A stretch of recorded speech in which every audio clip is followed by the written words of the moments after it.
Mabilis ang naging paglihis ng rehimeng Marcos sa mga pangako nitong patuloy na pagbabago. Dahilan upang agad na bumulusok ang tiwala ng publiko. This rally in Liwasang Bonifacio is the beginning of the end of violation of the rights of the Filipino people.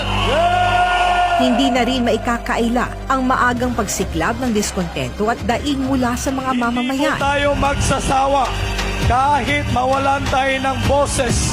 Sisigaw at isisigaw pa rin natin ang katotohanan. Maging ang mga dating kaalyado, dismayado na.